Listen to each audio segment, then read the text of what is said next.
The rooms where Congress keeps its secrets. Yes, apparently they have a lot of secrets because, well, there's about 100 secret rooms in the Capitol. Yes, they're called hideaways. Has anyone heard of this?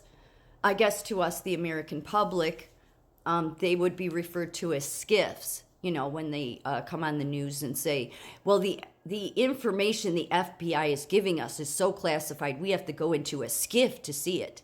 Yeah, we can just tell the American people, but we can't let you see the information. We have to keep it from you. It's in your best interest. What a bunch of bullshit that is, right? Total bullshit, because how many bosses do you know that you can say, I'm sorry, boss, but this is information I can't tell you. So maybe the Congress and the House should stop acting like the American people have any democracy at all, or republic, or that we're the bosses, because you people lie your asses off for a living. You're paid to lie your asses off, which is why a lot of you are lawyers.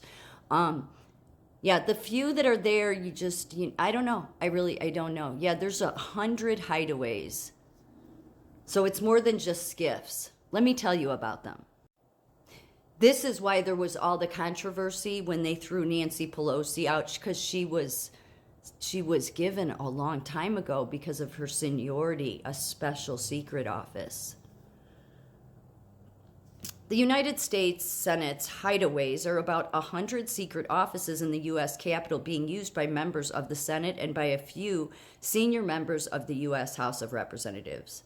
Their locations are unlisted in any official directory, and their doors are marked only by a room number. Senators use hideaways as a private space to prepare for sessions of the Senate, conduct confidential meetings, take naps, and for other personal purposes. They range from lavish and expensive upper floor offices to small, cramped offices in the basement. Hideaways are assigned to senators based on seniority. The history of hideaways dates back to the earliest occupancy of the U.S. Capitol in 1800. However, they proliferated in the early 20th century. So when they first, in the 1800s, it's because they didn't have any offices. They didn't consider them hideaways then. They just needed someplace to do work. But of course now we're way past that, right? And now we have an entirely different system than our actual Constitution. I mean, we don't even live in the country the founders created, not at all. Because these jagoffs and all of their secret hideaways makes you wonder, why couldn't the center staffer do his sex business in one of the, maybe Ben Cardin doesn't have a secret room. That's got to be what it is. He's probably not up there on the seniority list to have a secret room. So a little bit more about this disgrace, more secrecy from the American people. The process for assigning hideaways is, according to The Hill, secretive. Of course it is, because you can always keep secrets from your boss. I mean, consider we the people are the boss. What a joke. A former aide to Harry Reid in 2015 described that it's, quote, it's all done by a secret handshake. All of a sudden, you're told you've got a hideaway and here are the keys, end quote. Nice. Like the secret societies in the university, it sounds like. Yeah, pretty much. And people there would be used to that shit, huh? In 2011, when asked about his hideaway by a journalist, Orrin Hatch said, quote, I'm not allowed to talk about that, end quote. Oh, okay, yeah. So I can tell my boss that all the time. I'm not allowed to talk about that. Yeah, the amount of lies. According to the Associated Press, none of several senatorial offices contacted for a 2010 story responded to the request for information about the hideaways. The architect of the Capitol, meanwhile, referred questions to the Senate Rules Committee, which in turn also did not respond. The locations of the hideaways are unlisted in any official directory, and their doors are marked only by numbers. In some cases, members of the senator's staff are unaware of the locations. Hideaway offices are located on all 4 floors of the Capitol building, including the basement level. Many hideaways are situated in the Associated Press, in what the Associated Press has described as ancient nooks of the centuries-old Capitol. Political described it as being in an unmarked room assessed by corridors and staircases reminiscent of ones that appear and disappear at Hogwarts.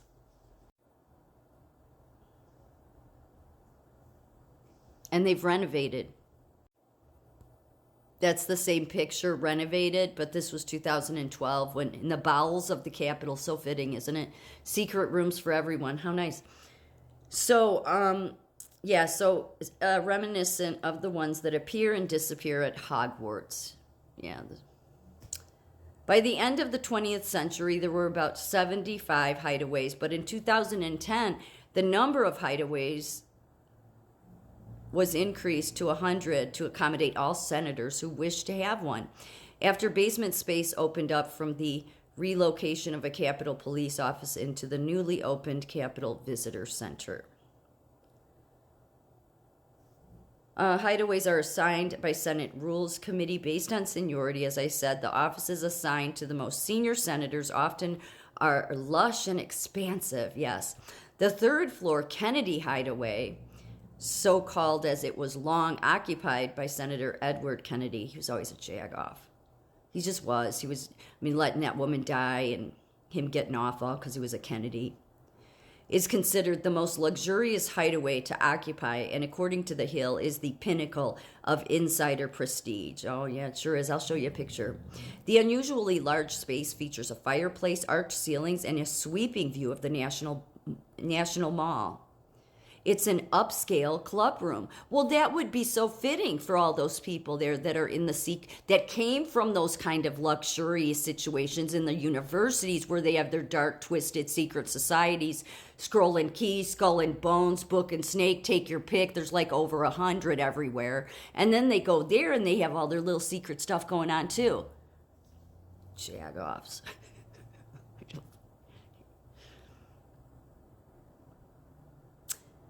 The room is entirely private but easily accessible to both the Senate chambers and the press gallery. Oh, okay.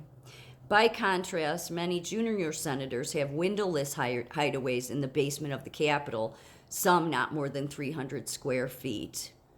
Yes, but hideaway furniture is supplied by the Sergeant at Arms. However, senators can move whatever they want of their own furniture in. Some of the hideaways consist of a low fiberboard ceiling, a desk with a cheap office chair and rollers, refrigerator, cupboard, and a cot with no bedspread. Well, hell, that's more than our homeless get, isn't it? And here was the good old Kennedy's luxury hideaway room. Yes. Yeah, it makes you wonder, did some people die so some other Kennedys could get ahead? Just saying. I'm just thinking out loud. That doesn't mean anything at all.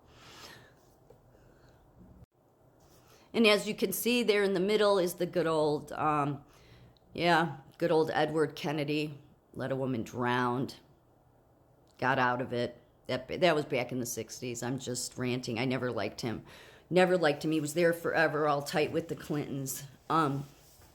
So anyway, so you can see that's the same room. So he had the most luxurious. I don't know who has that now. And here's really an older picture. I don't know if that's the same room, but it's a bunch of female senators. This would be the feminist there, wouldn't it? Yeah, they're all in a secret room because they're getting ready to figure out how best they can screw the American people over. Yeah, everybody that goes there pretty much, right? Or they get pulled into it. It's like its own damn sex club. I swear to God. I cannot even imagine. I mean, this staffer is just the top, it's just the tip of the iceberg of what will be a complete disgrace of America by the time it all comes out, of what the people have done to everything there, these people. This was the staffer. I don't know if he was the one that was on all fours on the hearing room table or if he was the one, standing behind. I'm not really sure. Yeah, but yeah, this is just the beginning of this disgraceful nightmare. There he is with good old Joe Biden. Yeah, he graduated from UC Berkeley. I'm sure they're quite proud. Yes, our wonderful universities. Yeah, what a disgrace, completely. Everybody that comes out of them. pretty much.